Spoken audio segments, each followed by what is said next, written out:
Bonjour, c'est Magali. Eh bien, salut à tous et puis à toutes, vous surtout les femmes qui avez envie de vivre avec passion. Absolument. Bon, aujourd'hui, j'avais envie de vous parler beauté. Et oui, on est toutes concernées, hein, que ce soit qu'on ait 30 ans, 40 ans ou comme moi, plus de 60 ans. Enfin bon, voilà. On se fait, bon, ce qui est dommage, je ne sais pas où on se fait, c'est qu'il y a certaines, je trouve ça vraiment dommage, qui commencent dès l'âge de 30 ans, 35 ans, à se faire des injections de toxines botuliques ou d'acide hyaluronique. Mais quel dommage, elles perdent toute la fraîcheur de leur jeunesse. Ah là là. Mais enfin, mais ça, elles se rendront compte lorsqu'elles auront mon âge. Enfin, tout ça, toutes ces injections, ça peut être bien quand c'est fait avec modération, ça on est d'accord.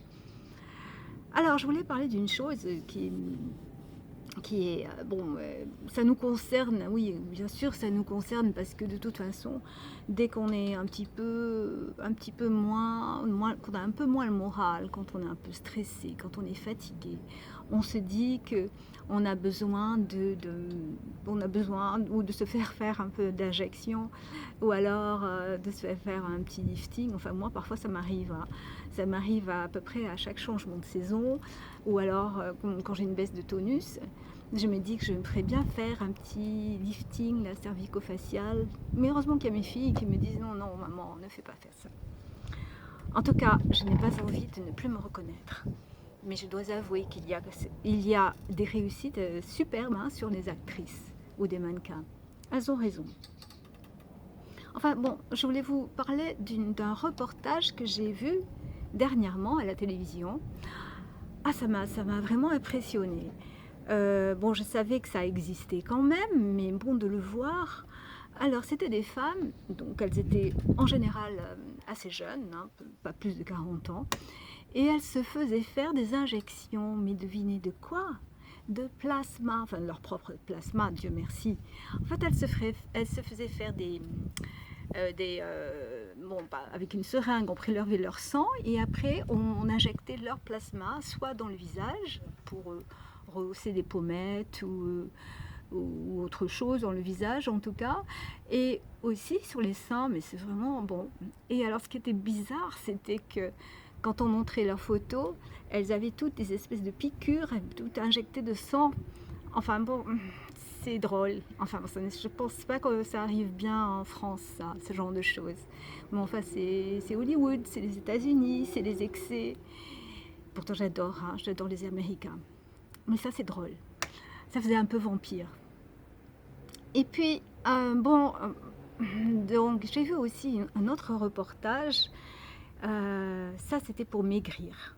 Bon, c'est vrai qu'on a tous besoin, on se trouve toujours, enfin très souvent, avec quelques kilos en trop. Bon, ben, c'est comme ça. Après, on en prend son parti ou pas. On en reparlera d'autres fois. Mais alors, pour maigrir, il y a une mode aux États-Unis. C'est de la sudation, mais vraiment extrême. C'est-à-dire que le patient, la personne enfile une combinaison, ensuite il est recouvert d'une couverture bien hermétique et il doit transpirer comme ça. Donc je crois qu'on élève la température très très haut, hein, parce que on, on, on fait attention justement, on surveille leur cœur euh, pour l'hypertension justement.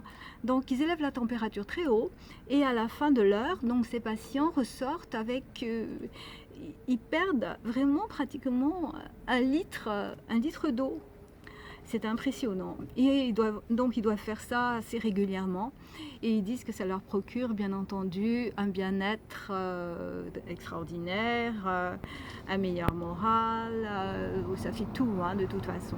Bon, mais c'est vrai. Bon, il faut reconnaître qu'un bon sauna, ça fait du bien aussi, hein. Moi, j'aime bien. Surtout qu'après, on se plonge dans un bain d'eau glacée. Donc c'est super. C'est ça qui tonifie la peau et qui tonifie corps, le mental et tout. Mais sinon, bon, surtout que en fait, ces gens qui se font suer comme ça pendant, suer c'est le cas de dire, qui transpirent comme ça pendant 1 heure, bon, après il suffit qu'ils reboivent un peu puis ils reprennent toute leur eau, hein. Enfin bon, moi je ne paierai pas aussi cher pour une sudation. Enfin chacun ses goûts. Ensuite, oui, j'ai vu aussi dans un autre reportage, je voulais vous en parler, mais ça, c'est sur le yoga. On en reparlera d'autres fois parce que le yoga, c'est une discipline qui me tient vraiment à cœur. Mais une discipline particulière chez moi, c'est un certain type de yoga. Mais alors là, c'était un reportage à Los Angeles, sur une plage de Los Angeles. C'était impressionnant. Il y avait une réunion de 2500 personnes, donc qui venaient avec leur petit tapis de yoga. Et bon, ça aurait été très très bien parce que c'est un bon principe, hein, rester zen et puis faire des mouvements, s'assouplir. C'est extraordinaire le yoga pour ça. Mais là, il y avait comme musique, je vous donne en mille, en fait c'était un DJ qui passait de la musique dance floor, enfin limite techno, pendant le cours de yoga. Impressionnant. Je me disais, mais quel rapport ça a avec le yoga, avec l'esprit zen du yoga. Bon, là j'ai pas tout compris. Bon, parce que je suis quand même contente que le yoga arrive très fort en France et qu'il y ait de plus en plus d'adeptes et de plus en plus de cours de yoga qui sont enseignés. Ça, c'est bien. On y reviendra. Voilà, c'était mes petites réflexions d'aujourd'hui et je vous dis à très bientôt. Au revoir.